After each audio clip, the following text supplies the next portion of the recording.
وہی روئے زمین پر تھا آج تک تقریب کی دنیا، غرض دنیا میں چاروں سمت اندھیرا ہی اندھیرا تھا، نشان نور گم تھا اور ظلمت کا بسیرا تھا کہ دنیا کے افق پر دفعتاً سیلاب نور آیا، جہان کفر و باطل میں صداقت کا ظہور آیا، حقیقت کی خبر دینے بشیر آیا نذیر آیا، شہنشاہی نے جس کے قدم چومے وہ فقیر آیا، مبارک ہو زمانے کو کہ ختم المرسلین آیا، سراپا کرم بن کر رحمت للعالمین آیا۔ کل کے سبق میں ہم پہنچے تھے اس بات پر کہ دادا جان کی وفات کے بعد پھر جو ہے آپ کے کفیل کون بنے۔ سیرت نگاروں میں اس بارے میں بھی دو رائے ہیں۔ ایک وہی رائے جو آپ سب نے سنی ہوئی ہے کہ حضرت سیدنا علی المرتضی رضی اللہ تعالیٰ عنہ کے والد گرامی جناب ابو طالب وہ کفیل بنے، اور دوسری سیرت نگار جو لکھتے ہیں رائے کہ جناب خواجہ عبد المطلب کے سب سے بڑے بیٹے حضرت زبیر بن عبد المطلب چونکہ سرداری میں بھی وہی آئے، سردار بھی باپ کے بعد وہی بنے تھے، تو لہذا یہ رحمت کائنات صلی اللہ علیہ وسلم کی پرورش بھی انہی کے ذمے آئی۔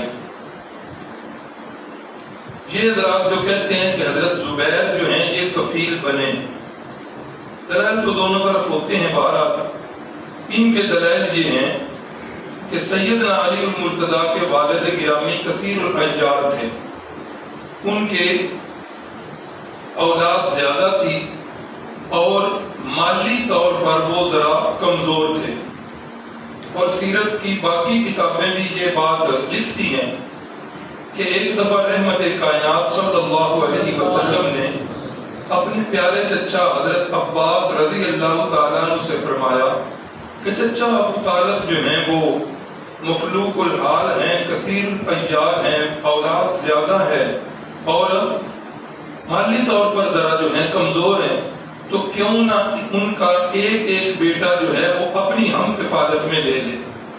پھر ایسا ہی ہوا، سیدنا علی المرتضی رضی اللہ تعالیٰ عنہ کو رسول اللہ صلی اللہ علیہ وسلم نے اپنی پرورش میں لے لیا، اور حضرت عقیل کو حضرت سیدنا عباس رضی اللہ تعالیٰ عنہ نے اپنی کفالت میں لے لیا۔ بہرحال یہ دونوں رائے جو ہیں یہ موجود ہیں۔ تو پچھلے اسباق میں کچھ نہ کچھ یاد ہونا چاہیے تاکہ ساتھ ساتھ بندہ یہ یاد بھی کرتا رہے۔ آپ کی جو کل حیات طیبہ ہے وہ کتنی ہے؟ 63 سال۔ نبوت سے پہلے والی زندگی کتنی ہے؟ 40 سال۔ نبوت سے بعد والی زندگی کتنی ہے؟ نیچے جو خواتین سن رہی ہیں وہ بھی ان باتوں کو ذرا دہرائیں تاکہ سبق جو ہیں وہ یاد بھی ہو جائے۔ تو نبوت سے بعد والی زندگی کتنی ہے؟ 23 سال۔ پھر مکہ کی کل زندگی کتنی ہے؟ نبوت سے پہلے والی زندگی آپ کہاں رہے؟ مکہ میں رہے۔ کتنے سال؟ 40 سال۔ تو نبوت ملنے کے بعد جو ہے پھر وہ مکہ میں کتنا رہے؟ 13 سال۔ تو مکی زندگی کل کتنی ہو گئی؟ 53 سال، 53 سال۔ اور اس کے بعد باقی زندگی کتنی بچی؟ 10 سال۔ تو وہ 10 سال آخری آپ کہاں پر رہے؟ مدینہ طیبہ میں، کہ سیرت النبی کا اجمالی خاکہ ہے۔ عام الفیل جس دن یہ واقعہ ہوا اس کے کتنے دن کے بعد آپ کی پیدائش ہوئی ہے؟ 50 یا 55 دن کے بعد آپ کی ولادت باسعادت ہوئی ہے۔ شق صدر، سینہ مبارک چاک کر کے قلب منور کو جو دھویا گیا تو اس وقت آپ کی عمر مبارک کتنی ہے؟ 4 سال۔ اس کے بعد آپ صلی اللہ علیہ وسلم کی والدہ ماجدہ اپنے خالق حقیقی سے جس وقت ملی تو اس وقت آپ کی عمر مبارک 6 سال۔ اور دادا جان جس وقت رحلت فرما گئے تو اس وقت آپ کی عمر مبارک 8 سال. تو یہ 8 سال تک ہم آج پہنچ چکے ہیں. نبوت کا آپ صلی اللہ علیہ وسلم کی حیات طیبہ کا 12واں سال ہے. آپ صلی اللہ علیہ وسلم نے جس طرح کہ آپ نے سنا بچپن میں بکریاں چرائی ہیں. اب بچپن سے لڑکپن اور لڑکپن شروع ہو رہا ہے. تو اب آپ صلی اللہ علیہ وسلم نے اگلا قدم یہ اٹھایا کہ اب آپ نے تجارت میں دلچسپی لینا شروع کر دی. اپنے چچا جان ابو طالب کے ساتھ ایک دفعہ جو ہے وہ تجارت کے سلسلے میں شام کی طرف گئے ہیں. شام کا ایک شہر ہے بصرہ، ایک تو ہے نا بصرہ، یہ جو شاید عراق کے اندر ہے، یہ وہ نہیں. شام کا شہر ہے بصرہ.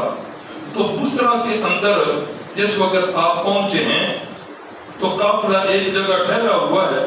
تو بصرہ کے مقام پر ایک راہب ہے جس کا نام جرجیس لکھا ہوا ہے. کبھی بھی وہ اپنے معبد خانے سے جہاں پر وہ عبادت کرتے بھی کی لیکن وہ کبھی بھی باہر نہیں آتا تھا. تو جس وقت جناب ابو طالب رحمت کائنات صلی اللہ علیہ وسلم کو ساتھ لے کر گئے ہیں تو وہی راہب جو ہے وہ باہر آیا ہے اس پاک صلی اللہ علیہ وسلم کی موجودگی میں. اس نے کا بھتیجا ہے نا، بہتر ہے کہ اس کو واپس بھیج دیں. کیوں خیریت؟ کہا کہ اس لیے کہ میں نے دیکھا ہے کہ جس وقت آپ کے سامنے والی پہاڑی سے یہ قافلہ نیچے اتر رہا تھا تو میں دیکھ رہا تھا کہ ایک بادل جو ہے اس بچے کے اوپر سایہ کر رہا تھا. اور یہ دلیل ہے اس بات کی کہ اس نے آنے والے وقت کے اندر نبی بننا ہے.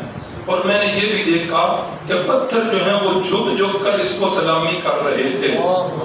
تو لہذا مجھے ڈر ہے کہ شام کے اندر ان کے دشمن ہیں، کہیں وہ انہیں نقصان نہ پہنچائیں، تو لہذا انہیں واپس بھیج دیا جائے. چنانچہ چچا جان نے پھر انہیں واپس بھیج دیا. اور بھی اس سلسلے میں تجارتی سفر ہوئے اور تجارتی سفروں کے اندر آپ صلی اللہ علیہ وسلم ایک کامیاب تاجر بن کر ہوئے. آپ حضرات کے اندر بھی تاجر موجود ہیں. یقین کریں کہ آپ کا پیشہ نبوی پیشہ ہے. تاجر حضرات آپ کا پیشہ نبوی پیشہ ہے. چند ایک انبیاء کرام ہیں جن کو انگلیوں پر گنا جا سکتا ہے کہ جنہوں نے ملازمت کی ہے. حضرت موسیٰ علیہ السلام ہیں، یا چند ایک انبیاء ایسے ہیں جو بادشاہ گزرے ہیں. حضرت سلیمان ہیں، حضرت داؤد ہیں، حضرت یوسف ہیں. لیکن اکثر انبیاء جو ہیں ان کا پیشہ جو ہے وہ تجارت کا رہا. آپ تجارت کو انبیاء والا پیشہ سمجھ کر کریں. اور رحمت کائنات صلی اللہ علیہ وسلم نے فرمایا جس تاجر کے اندر 2 خوبیاں ہوں گی، کتنی؟ صرف 2. فرمایا قیامت والے دن وہ تاجر جو ہے انبیاء والی نچلی صفوں کے اندر، انبیاء کے ساتھ لیکن انبیاء سے نچلی صفوں میں وہ تاجر بیٹھے.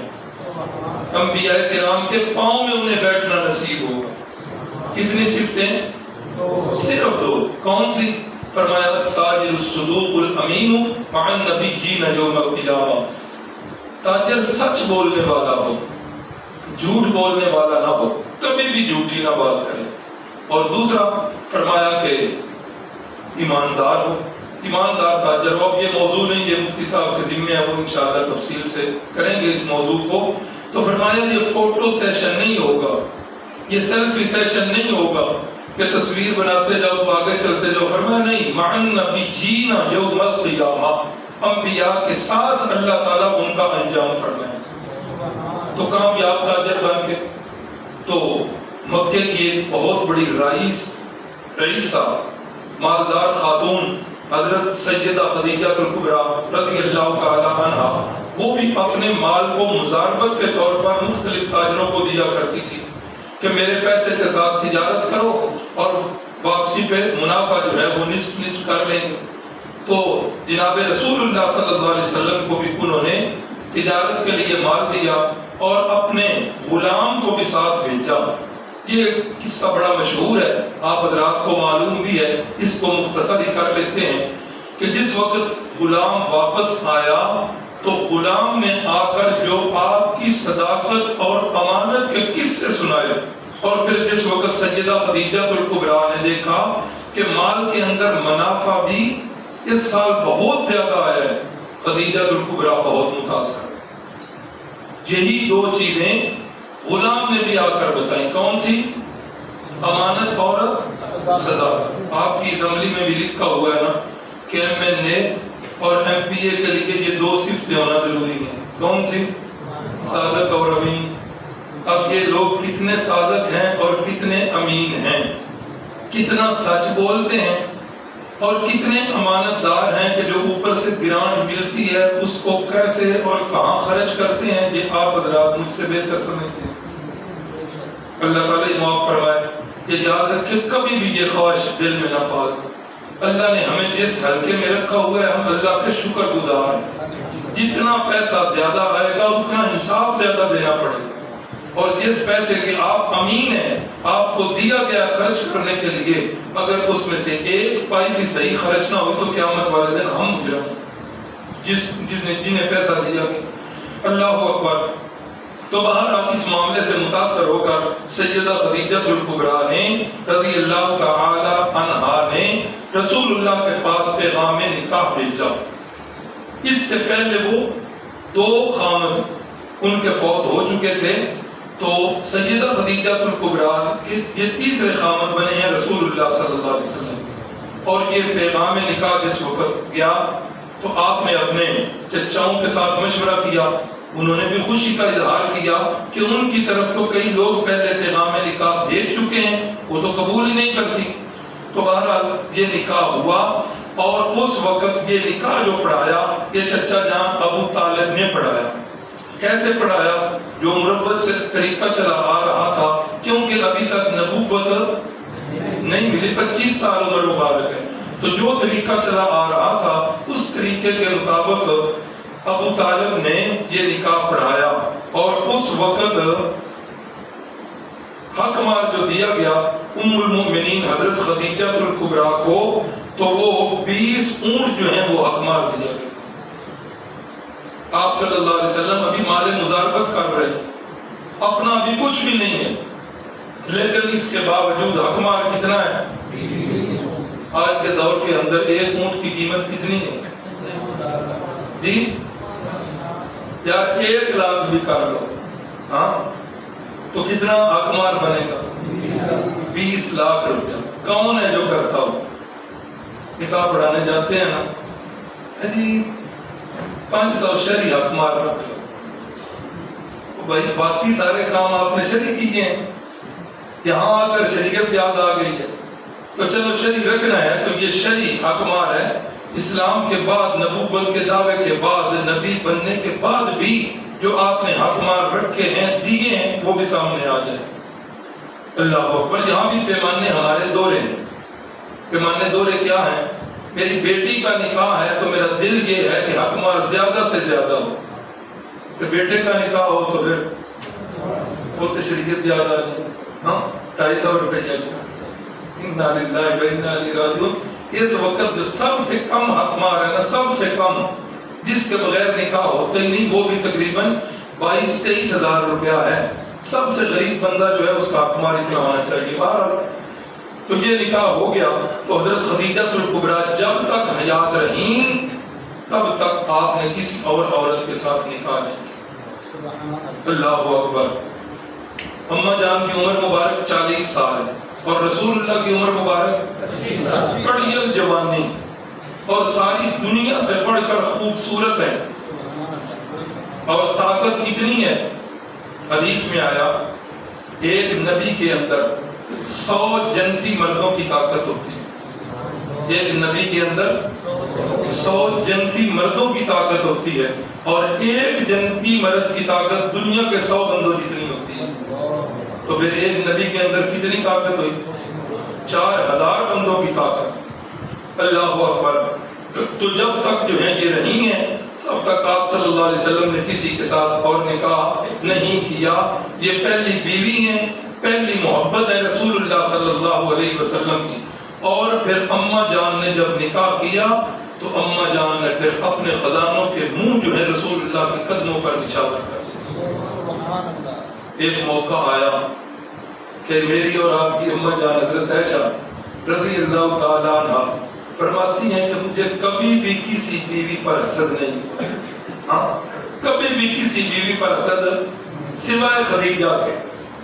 ایک دن میں نہ رہ سکی تو میں نے کہہ دیا یا رسول اللہ کوئی بھی بات ہوتی ہے آپ خدیجہ گھر میں کوئی چیز پکتی ہے تو آپ برتنوں میں ڈال کر فرماتے ہیں یہ خدیجہ کی فلاں سہیلی کو دے کے آؤ, یہ فلاں کو دے کے آؤ, یا یہ فلاں کو.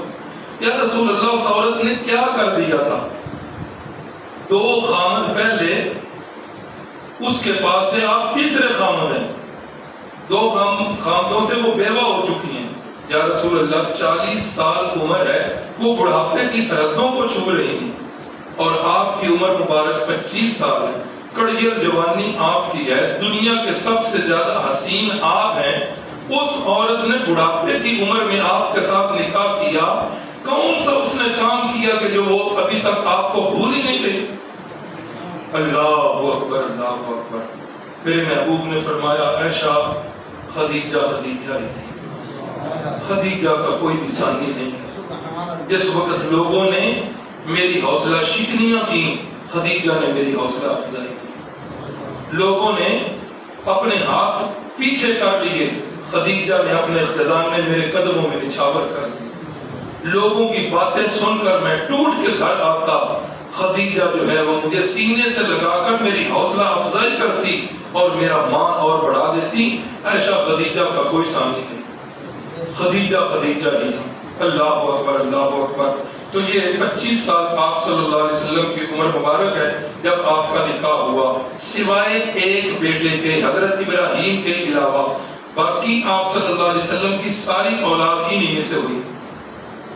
کتنی بیٹیاں ہیں آپ کی؟ نام یاد ہے؟ جنہیں یاد ہے ہاتھ کھڑا کریں. ماشاءاللہ ماشاءاللہ.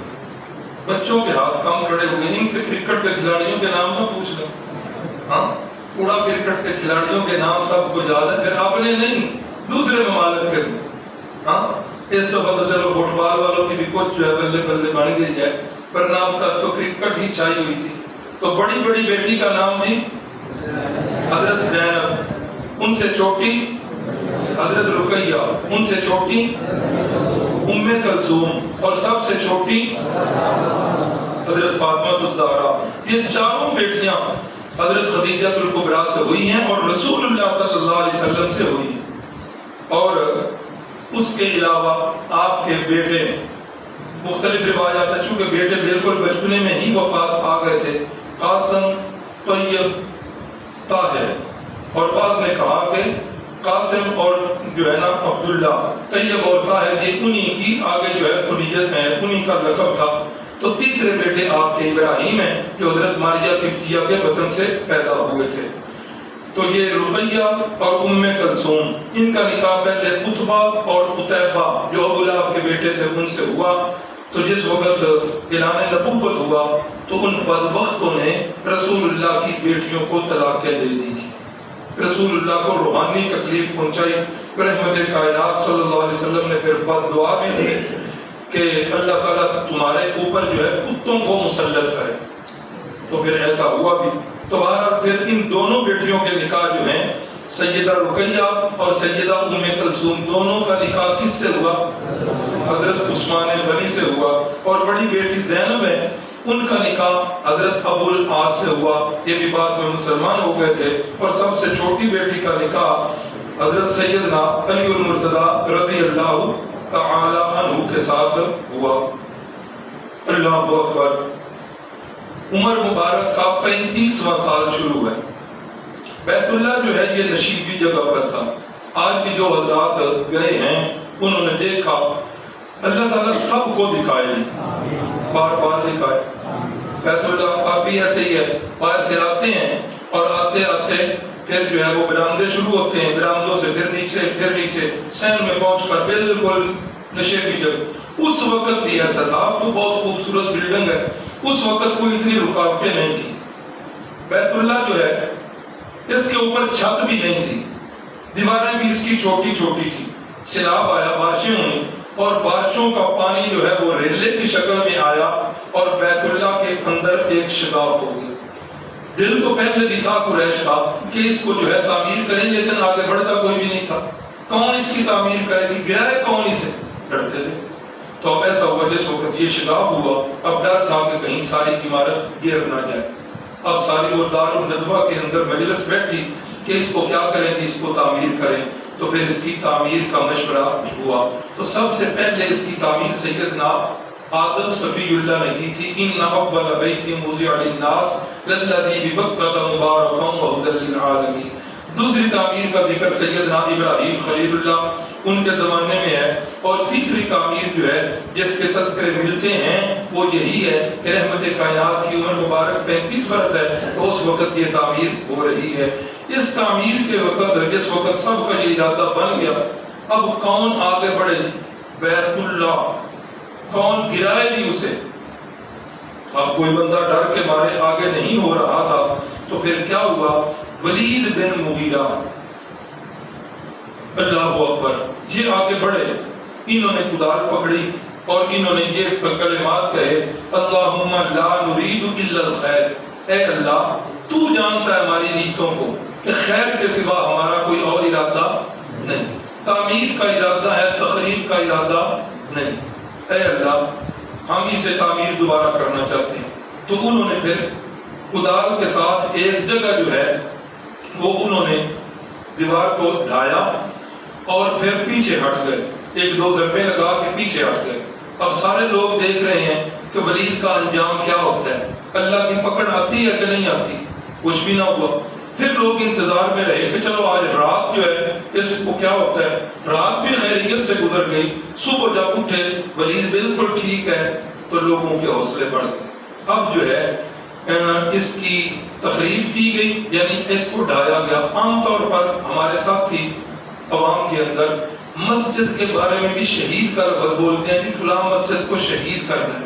یہ یاد رکھیے، شہید جو ہے یہ خاص لفظ ہے، اور یہ اسی کے لیے بولا جاتا ہے قرآن و حدیث کی اصطلاح میں، جو اللہ کی راہ میں کفار کے ساتھ لڑتا ہوا وہ فوت ہو جائے تو اسے شہید کہا جاتا ہے۔ مسجد کے لیے گرانا کا لفظ کوئی بے ادبی نہیں ہے، اس کا تعلق نیت کے ساتھ ہے۔ بہرحال پھر یہ دیواریں جو ہیں یہ بھی تقسیم ہوئی کہ کون کون کس کس دیوار کو بنائے گا۔ اسی اسنا میں خبر آئی کہ جدہ کے ساتھ پہلے ایک جو ہے بندرگاہ ہوتی تھی، غیر معروف اب تو جدہ ہی ہے، تو یہاں روم کے بادشاہ کا جہاز جو ہے نا وہ آیا ہے اور وہ خراب ہو گیا، ادھر خشکی پہ چڑھ گیا ہے۔ تو پھر کچھ لوگ گئے ادھر سے جدہ میں اور انہوں نے جا کر وہاں سے تختے اور باقی چیزیں خریدیں تاکہ بیت اللہ کی تعمیر جو ہے اب ایک اچھے انداز میں کی جائے۔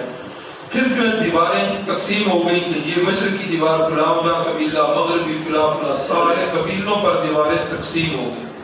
تقسیم کے بعد اب وہی پھٹے تختے جو لے کر آئے تھے وہی تختے اب جو ہے ان کے اوپر ڈال دی۔ یہ 35 سال عمر مبارک ہے جب تعمیر ہوئی ہے، اور اسی وقت چھت ڈالی گئی، اس سے پہلے چھت بیت اللہ پر نہیں تھی۔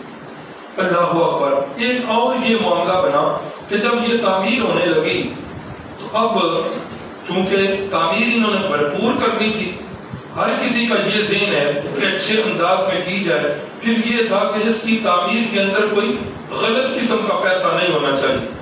کون سا پیسہ ہونا چاہیے؟ حلال کی کمائی، سود کا نہ ہو، رنڈی کی کمائی کا نہ ہو، رشوت کا نہ ہو، کسی کا حق دبایا ہوا نہ ہو۔ یہ سارے چیزیں ان کے سامنے تھی۔ جب چندہ اکٹھا ہوا تو اب جو ہے وہ تھوڑا تھا، پھر اعلان کیا گیا، پھر یہ شرط وہی ہے کہ پیسہ حلال کا یہاں پر دینا ہے۔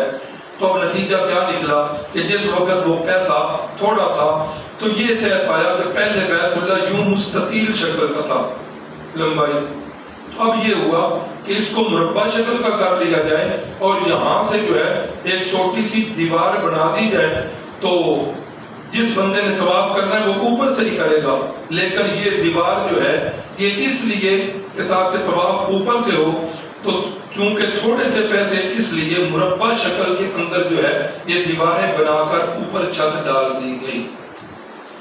اللہ اکبر۔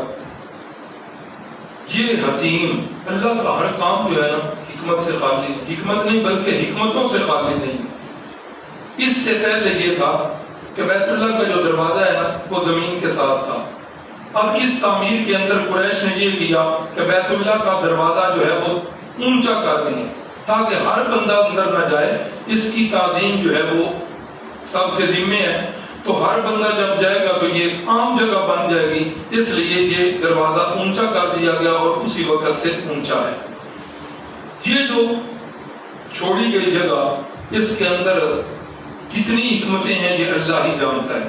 علماء نے لکھا کہ ایک حکمت یہ ہے کہ آج پاکستان سے یا دیگر ممالک سے حکمران جائیں تو وہ بیت اللہ کے اندر نماز پڑھیں، تو رسول اللہ کا ایک غریب امتی اس کے دل میں بھی یہ خواہش پیدا ہو کہ ہائے کاش کہ میں بھی بیت اللہ کے اندر نماز پڑھوں۔ تو اللہ کریم نے یہ جگہ جو ہے یہ باہر نکلوا دی کہ ادھر جو بندہ نماز پڑھے گا حتیم کے اندر، اس کو بھی ثواب اتنا ہی ملے گا۔ جب ہم پہلی دفعہ گئے تھے اس وقت تو حتیم کھلتی تھی ایک وقت میں، آج کل کی پتہ نہیں کیا صورت حال ہے، کیوں نہیں؟ اچھا چلو کھلتی تو ہے نا، پھر بھی عوامی بندہ ادھر پڑھ تو سکتے ہیں۔ تو یہ جگہ جو ہے اللہ کی یہ حکمت تھی جس وجہ سے چھوٹ گئی۔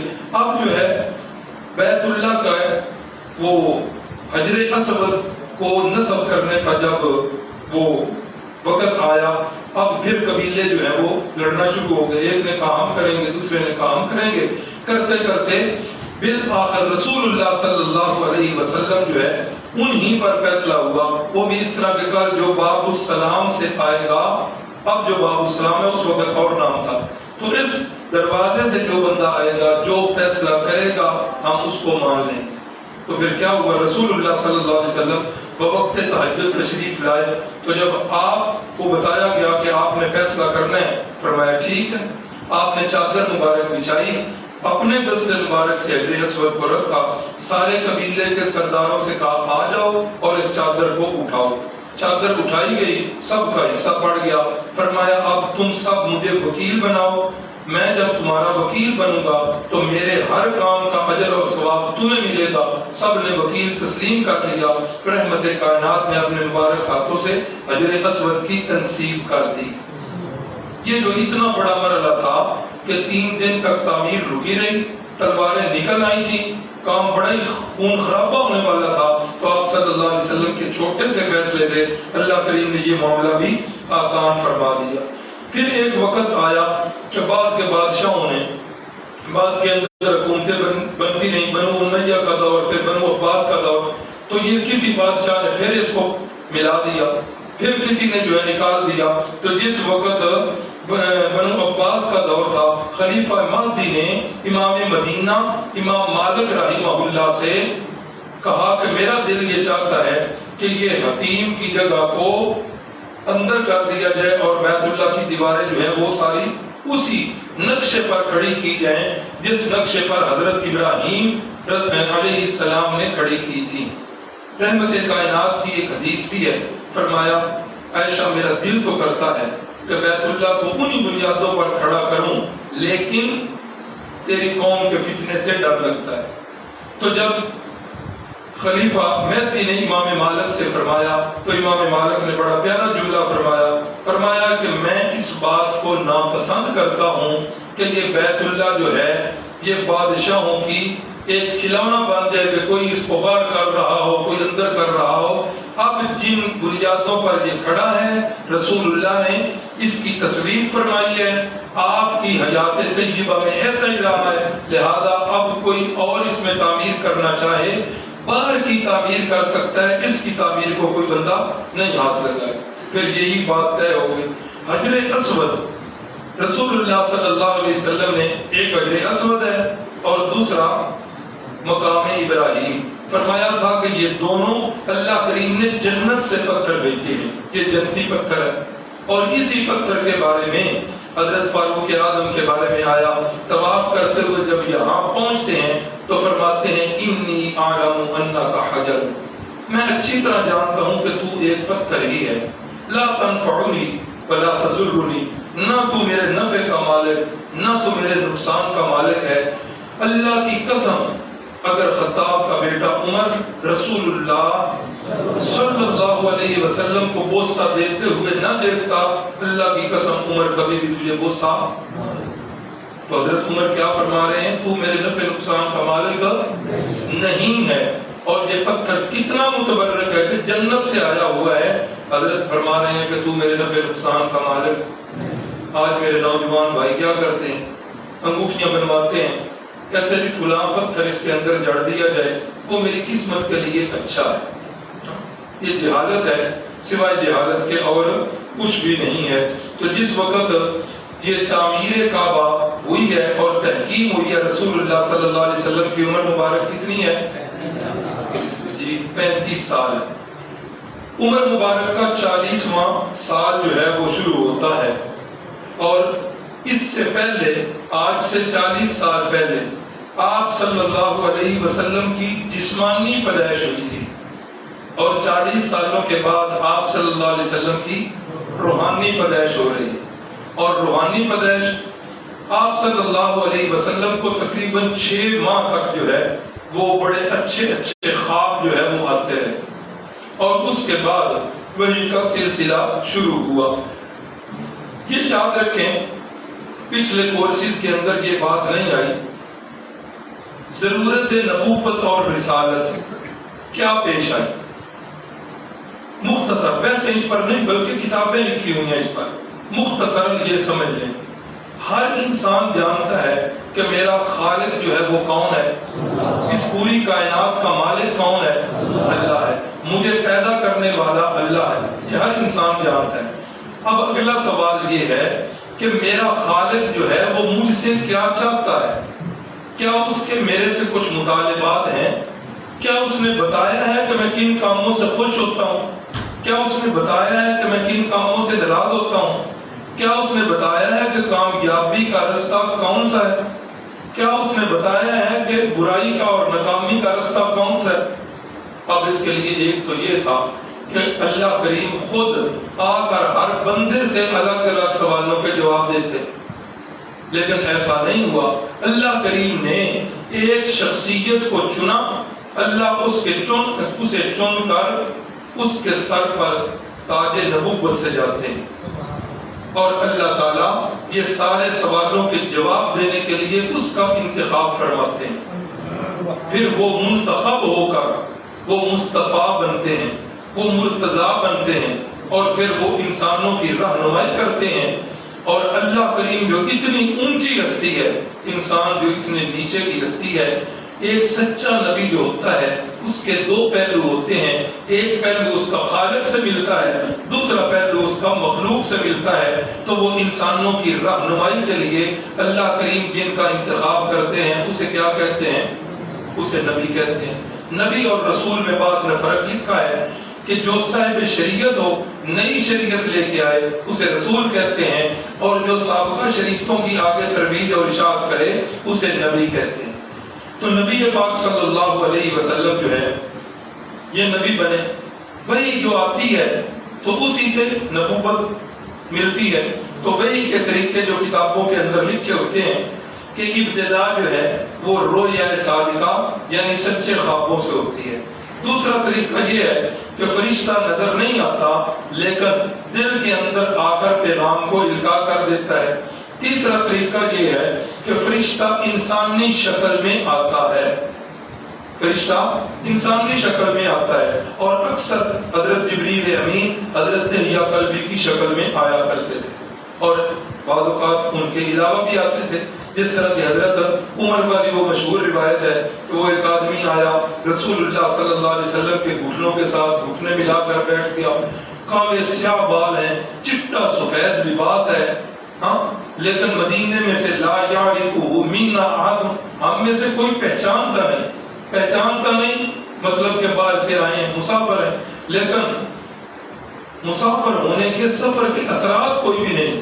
اسند رکبتیہ لا رکبتیہ، محبوب کے گھٹنے مبارکوں کے ساتھ انہوں نے اپنے گھٹنے جو ہے جوڑ دیے. اور پھر اس نے مختلف سوالات کرنا شروع کر دیے. مل اسلام یا رسول اللہ، مل ایمان یا رسول اللہ، مل احسان یا رسول اللہ. سارے جواب رسول اللہ دیتے گئے. پھر پوچھا کہ قیامت کب آئے گی؟ فرمایا کہ نہ تجھے معلوم ہے نہ مجھے معلوم ہے۔ پھر پوچھا کہ اس کی نشانیاں، آپ نے نشانیاں بتا دی۔ پھر وہ بندہ اٹھ کر چلا گیا تو محبوب خدا نے پوچھا جانتے ہو کون تھا؟ توجہ ہے، جانتے ہو کون تھا؟ رسول اللہ کس سے پوچھ رہے ہیں؟ صحابہ سے۔ اور صحابہ کائنات میں سب سے بڑے ولی ہیں کہ نہیں ہیں؟ ان سے بڑا کوئی ولی ہے؟ صحابی ولی تو بہت نیچے آتے ہیں، انبیاء کے بعد جو ہے مقام صحابیت کا ہے۔ اور صحابہ اکرام فرماتے ہیں یا رسول اللہ ہمیں، فرمایا جبریل تھے تمہارے پاس آئے تھے تمہارا دین سکھانے کے لیے۔ تو کبھی کبھی جو ہے انسانی شکل میں جو ہے وہ فرشتہ آ جایا کرتا تھا۔ اسی طرح کبھی کبھی جبریل امین اصلی صورت میں آتے تھے، اور لکھا ہے کہ صرف 2 دفعہ جو ہے وہ اصلی صورت میں رسول اللہ صلی اللہ علیہ وسلم نے دیکھا ہے۔ ایک مقام اجیال پر کہ جس وقت فرمایا کہ میں نے دیکھا 600 پر ہیں جبریل امین، پاؤں جو ہیں وہ نیچے ہیں اور سر جو ہے آسمانوں تک، 2 پر کھولتا ہے تو پوری سمت جو ہے وہ ڈر جاتی ہے، اور 600 پر ہے، اتنا بڑا فرشتہ۔ اور دوسری مرتبہ فرمایا کہ سدرۃ المنتہا کے مقام پر جبریل امین کو اصلی صورت میں دیکھا۔ تو یہ سارے وحی کے جو ہے وہ طریقے تھے۔ پھر یہ بھی ہوتا تھا کہ پردے کے اندر اللہ کریم جو ہے براہ راست گفتگو فرماتے ہیں، جس طریقہ پر معراج والی رات جو ہے یہ ہوا۔ اور ایک طریقہ یہ بھی ہوتا تھا کہ جس وقت وحی کا نزول ہوتا تو اس وقت جس طرح شہد کی مکھیوں کے بنانے کی آواز آتی ہے، سلسلۃ الجرس، گھنٹی کی آواز جیسے آتی ہے، اس طرح کی آواز جو ہے وہ شروع ہو جایا کرتی تھی اور رسول اللہ پر وحی کا نزول ہو جایا کرتا۔ اور یہ جو سلسلۃ الجرس ہے، یہ گھنٹی کی یا مکھیوں کے بنبناٹ والی آواز، یہ اتنی اس وقت شدت ہے، اس کی شدت سب سے زیادہ ہوتی۔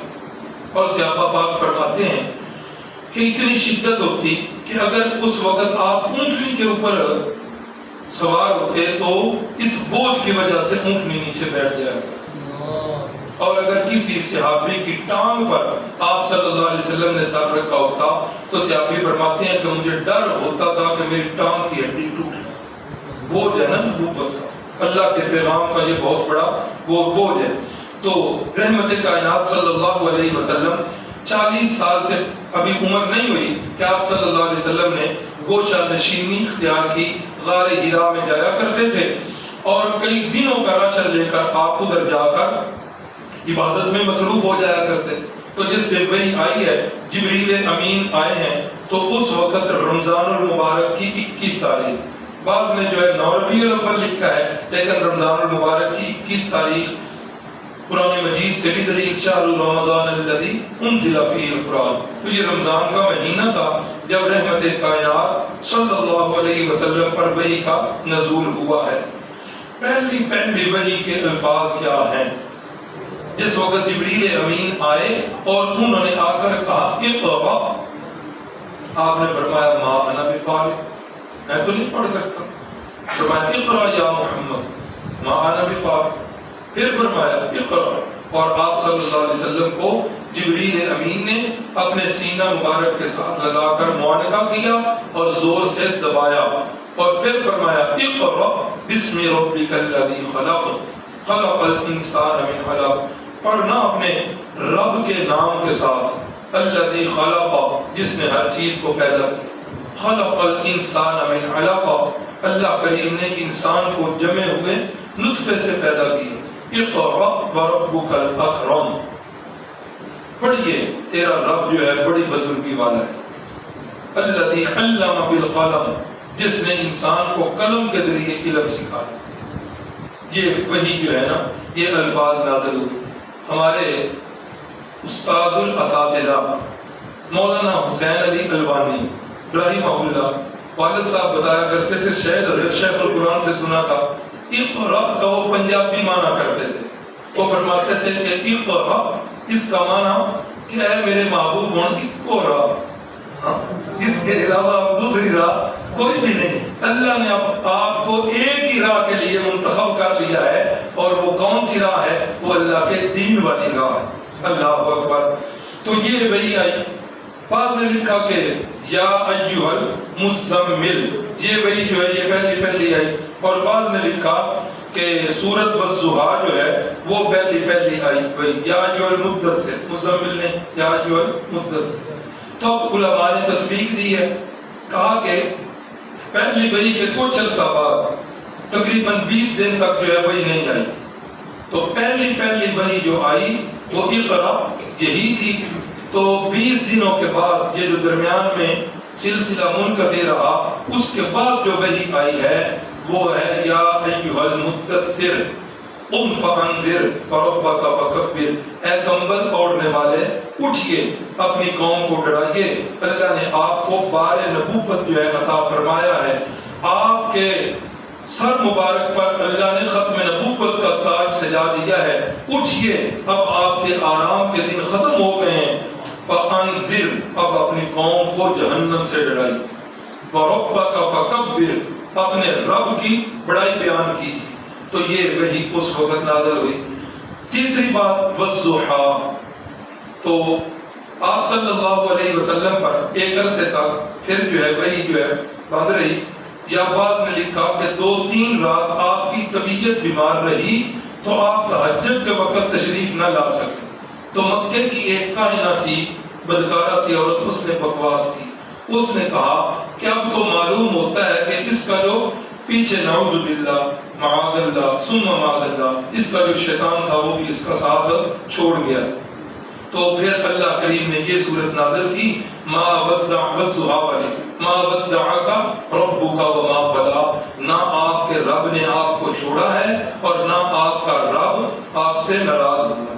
تو یہ تطبیق دی ہے. اور بعد میں یہ بھی صورت لکھی ہے کہ اقرا سے نبوت ملی ہے اور یا ایھا المدثر سے رسالت جو ہے وہ ملی. تو بہرحال جس وقت یہ پہلی وحی نازل ہوئی تو رحمت کائنات جو ہے غار حرا سے نکلے اور سیدھا اماں جان خدیجہ الکبریٰ کے پاس آئے. فرمایا کہ مجھے کمبل اوڑھ دو، سردی لگی ہوئی. اماں جی نے جس وقت دیکھا کہ گھبراہٹ کے آثار ہیں، انہوں نے کھود کلید نہیں کی، کمبل دیا اور سلا دیا کہ چلو اٹھنے کے بعد طبیعت جو ہے بہتر ہو جائے گی. سو کر اٹھے تو آپ کی طبیعت مبارک پہلے سے کافی بہتر تھی. پوچھا کہ کیا بات ہے، تو بتائے کہ یہ باتیں ہیں ساری کہ فرشتہ آیا ہے اور اس نے آ کر یہ ساری بات میرے ساتھ کہی ہے. تو بعض روایات میں ہے، سیرت نگار لکھتے ہیں کہ جس وقت رحمت کائنات جو ہے وہ سو گئے تو خدیجہ الکبریٰ جو ہیں اپنے چچا زاد ورقہ بن نوفل کے پاس چلی گئی. ورقہ بن نوفل جو ہے یہ بت پرستی سے تنگ تھے اور یہ اللہ کی طرف مائل تھے، شرک سے یہ بیزار تھے. تو جب جا کر انہیں بتایا تو انہوں نے کہا کہ جو باتیں آپ بتا رہی ہیں اگر واقعی یہ حقیقت ہے تو یہ اللہ کے سچے نبی ہیں، یہ وہی ناقوس ہے جو حضرت موسیٰ علیہ السلام پر آئی تھی، یہ وہی فرشتہ ہے جو انبیاء کرام پر وحی لے کر آتا ہے. تو لہذا آپ کے جو خامد ہے یہ اللہ کے سچے نبی ہیں. تو انہوں نے حضرت صدیقہ کائنات حضرت خدیجہ الکبریٰ کا حوصلہ بڑھایا. تو رحمت کائنات جب اٹھے تو فرما رہے ہیں کہ میں اب جو ہے اپنے آپ کو بوجھل محسوس کر رہا ہوں. اماں جی نے ڈھارس دی اور تسلی دیتے ہوئے فرمایا کہ آپ کیوں گھبراتے ہیں، انک لتصل الرحم، آپ تو صلہ رحمی کرنے والے، آپ تو کمزوروں کو سہارا دینے والے ہیں، آپ تو لاچاروں اور بے بسوں کا بوجھ اٹھانے والے ہیں. اللہ کی قسم اللہ آپ کو کبھی بھی رسوا نہیں کرے. ڈھارس دی، حوصلہ بڑھایا. تو پھر آپ صلی اللہ علیہ وسلم جو ہے انہوں نے پھر اپنا کام شروع کر دیا. تو 3 سال تک ابتدائی جو ہے 3 سال یہ خفیہ تبلیغ ہوتی رہی اور 3 سال کے بعد اعلانی. اچھا جس وقت رحمت کائنات صلی اللہ علیہ وسلم نے جس وقت یہ تبلیغ شروع کی ہے خفیہ، تو اب سب سے پہلا بندہ جو ہے وہ کون مسلمان ہوا ہے، یہ پھر بحث چل پڑتی. اللہ اکبر. لیکن رجحان اسی طرف ہے کہ سب سے پہلے جو ہے ام المومنین حضرت خدیجہ الکبریٰ جو ہے یہ مسلمان ہوئی. انہوں نے آپ پر اسلام قبول کیا ہے. حضرت صدیق اکبر ہے، حضرت علی المرتضیٰ ہیں، حضرت زید بن حارثہ ہیں. اچھا اتفاق دیکھیے، جن کے نام آتے ہیں نا پہلے نمبر پر حضرت ام المومنین ہیں، صدیق اکبر ہیں، حضرت علی المرتضیٰ ہیں، اور اس کے بعد حضرت زید ہیں۔ اب یہ 4 نام آتے ہیں، اور یہ چاروں کے چاروں جو ہیں یہ انسان کی جتنی بھی جنسیں ہیں ان میں ہیں۔ مثلا مردوں میں صدیق اکبر ہیں، آزاد مردوں میں حضرت سیدنا علی المرتضیٰ 5ویں ہیں، آزاد مردوں میں سیدنا صدیق اکبر ہیں، عورتوں میں حضرت اماں جی خدیجہ الکبریٰ ہیں، بچوں میں حضرت علی المرتضیٰ ہیں، اور غلاموں میں حضرت زید ہیں۔ یعنی شعبہ ہے زندگی میں جتنے بھی شعبے ہیں، ہر شعبے سے ایک ایک بندہ جو ہے وہ مسلمان ہوا ہے۔ حضرت سیدنا صدیق اکبر رضی اللہ تعالیٰ عنہ ابھی بعثت نہیں ہوئی، یہ پہلے کی بات ہے۔ صدیق اکبر جو ہے ایک مقام پر گئے ہیں تجارت کے سلسلے، بہت بڑے تاجر تھے، تو جس وقت اس جگہ پر گئے ہیں تو ایک بندہ جو ہے صدیق اکبر کو اچھی طرح دیکھ رہا، جس طرح گھور کر دیکھا تھا۔ حضرت صدیق اکبر رضی اللہ تعالیٰ عنہ اس سے پوچھتے ہیں بھئی خیر تو ہے؟ اس نے کہا مجھے یہ بتاؤ کہ آپ جو ہے نا مکہ سے آئے ہیں؟ ہاں میں مکہ سے آیا ہوں، تمہیں کیسے پتا چلا؟ اس نے کہا چلو وہ بات میں بتاؤں گا، آپ یہ بتائیے کہ آپ قریشی النسل ہیں؟ حضرت صدیق اکبر کی تو حیرت کی انتہا نہیں رہی، فرمایا ہاں میں قریشی النسل ہوں، خیریت آپ کو کیا کام؟ کہا اچھا وہ بھی بتاتا ہوں، یہ بتاؤ کہ تم بنی تیم کے قبیلے سے ہو؟ صدیق اکبر کی تو انتہا ہی نہ رہ گئی، فرمایا ہاں بنو تیم کے قبیلے سے ہوں۔ کہا کہ اچھا ایک بات جو ہے میری پوری کر دیں، اپنے پیٹ سے قمیض اوپر کریں۔ صدیق اکبر نے فرمایا یہ میں نہیں کر سکتا۔ کہا نہیں، منتیں کی؟ کہا وجہ بتاؤ۔ کہنے لگا وجہ بھی بتاؤں گا، صرف میری یہ آخری خواہش، آخری سوال جو ہے یہ پورا کر۔ حضرت صدیق اکبر نے جب اپنے پیٹ مبارک سے کپڑا اوپر کیا تو اس نے زور سے نعرہ لگایا، کہنے لگا اللہ کی قسم نبی آخر الزمان آنے والے ہیں اور آپ جو ہے اس پر پہلے ایمان لانے والے ہیں۔ اور یہ بات میں نے کہاں سے پڑھی ہے؟ کہا کہ میں تورات، زبور اور انجیل کا عالم ہوں، وہاں پر آپ صلی اللہ علیہ وسلم کی نشانیاں بھی لکھی ہوئی ہیں اور آپ کے یاروں کی نشانیاں بھی۔ ذالک مثلہم فی التوراۃ ومثلہم فی الانجیل، تو یہ سارے آپ کے یاروں کی نشانیاں جو ہیں یہ بھی تورات اور زبور اور انجیل کے اندر ہیں۔ بہرحال پھر امام ابو حنیفہ رحمہ اللہ نے یہی تطبیق دی کہ ہم اس بحث میں کیوں پڑھیں گے پہلے کون لایا بعد میں کون لایا، یوں کہہ لو کہ آزاد مردوں میں صدیق اکبر، عورتوں میں سب سے پہلے ام المؤمنین، اور بچوں میں سیدنا علی المرتضیٰ، اور غلاموں میں سب سے پہلے حضرت زید۔ لیکن ایک سوال تو بنتا ہے کہ دیکھنا یہ ہے کہ کس کے اسلام لانے سے اسلام کو تقویت ملی ہے۔ اصل بات تو یہ ام المومنین پہلے مسلمان ہوئی ہیں، گھریلو خاتون ہیں، اسلام کو کوئی اتنا بڑا فائدہ تو نہیں ہوا۔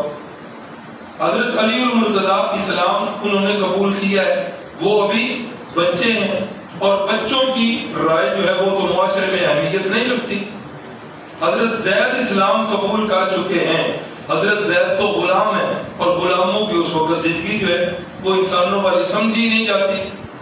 تو جس شخصیت سے اسلام کو فائدہ ہوا وہ ایک ہی شخصیت ہے اور ان کا نام کیا ہے؟ سیدنا صدیق اکبر رضی اللہ تعالی عنہ۔ رحمت کائنات صلی اللہ علیہ وسلم نے فرمایا لوگوں میں نے جس بندے پر بھی اسلام پیش کیا ہر بندے نے آگے کوئی نہ کوئی سوال کی، کوئی نہ کوئی ڈوچ ڈالی۔ کسی نے کہا کہ مجھے دلیل دیں آپ نے اپنے نبی ہونے پر، کسی نے معجزے کا مطالبہ کیا۔ فرمایا کائنات کے لوگوں اس کائنات کے اندر ایک ہی شخصیت ہے کہ میں نے دعوی نبوت کیا۔ انہوں نے کہا کہ اگر حدیث وہ سیرت کی کتاب کے لفظ ہیں، جب صدیق اکبر نے سنا تصدیق کی تو رسول اللہ نے فرمایا ہاں مجھے اللہ نے نبی بنا کر مبعوث فرمایا ہے۔ جو ہی رسول اللہ کی کلام ختم ہوئی حضرت صدیق اکبر نے متصل کلام شروع کی، فرمایا اشہد ان لا الہ الا اللہ واشہد ان محمدا عبدہ ورسولہ۔ کوئی مطالبہ نہیں، کوئی معجزے کی طلب نہیں، کوئی آگے سے بات نہیں کی، فرمایا اگر آپ اللہ کے نبی ہیں تو میں آپ کا صحابی ہوں، آپ پر ایمان لانے والا ہوں، انشاءاللہ کل اسی سے آگے جو ہے اللہ اکبر۔ یہ ہمارے بھائی عمیر صاحب جو ہے تشریف لائے ہیں، ہم انہیں خوش آمدید کہتے ہیں۔ جو ساتھی اس سال آئے ہیں کورس میں، پہلے کبھی شامل نہیں ہوئے، ہاتھ کھڑا کریں، کوئی ہے؟ ماشاءاللہ، اللہ تعالیٰ جزائے خیر دے۔ چلو آپ نے ہمارا حوصلہ بڑھایا، بڑی خوشی ہوئی ہے۔ تو ہفتے والے دن سے بھائی امتیاز صاحب جو ہیں، ان کا ہی مشورہ تھا، پہلے بھی ہوتا ہے لیکن محدود سا، کہ جس وقت مفتی نعمت اللہ صاحب آتے ہیں ان سے 5 منٹ پہلے جو ہیں وہ تاثرات جو ہیں وہ بیان کیے جائیں کہ اس کورس سے آپ نے کیا فائدہ حاصل کیا، آپ کی عملی زندگی کے اندر کوئی تبدیلی آئی نہیں آئی، تو تاثرات جو ہے وہ بیان کرنے ہیں ہفتے والے دن سے۔ اللہ تعالی ہم سب کو عمل کی توفیق عطا فرمائے۔ بسم اللہ الرحمن الرحیم، الحمدللہ رب العالمین والعاقبۃ للمتقین، اللهم صل علی سیدنا ومولانا محمد النبی الأمی وعلی آلہ وسلم، نستغفرک ونتوب من کل ذنب ونتوب الیک۔ اے اللہ ہمارا یہ بیٹھنا تیری رضا کے لیے تھا، اے اللہ ہمارے بیٹھنے کو قبول فرما لیجیے۔ اے اللہ کوئی دنیا کی غرض نہیں تھی، دنیا کا لالچ نہیں تھا، کسی کو دکھاوا مقصد نہیں تھا، صرف تیری رضا کے لیے تیرے گھر میں بیٹھ کر تیرے محبوب کے تذکرے سنتے رہے۔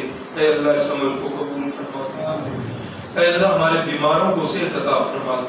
ہمارے بھائی عمران صاحب ہیں، ان کے ماموں جان ہیں ڈاکٹر عنایت صاحب، تو وہ بیمار ہیں، ان کے لیے دعا کریں۔ اللہ تعالیٰ اپنی خصوصی رحمتوں کے ذریعے اللہ تعالیٰ انہیں صحت کاملہ عاجلہ سے نوازے، اور بھی جتنے بیمار ہیں اللہ سب کو صحت عطا فرما دے، سب کی جائز خواہشات کی تکمیل فرما دے، اسلام والی زندگی اور ایمان والی موت نصیب فرما دے، ہماری عملی زندگیاں رسول اللہ کی سنت کے مطابق بنا دیجیے، آمین۔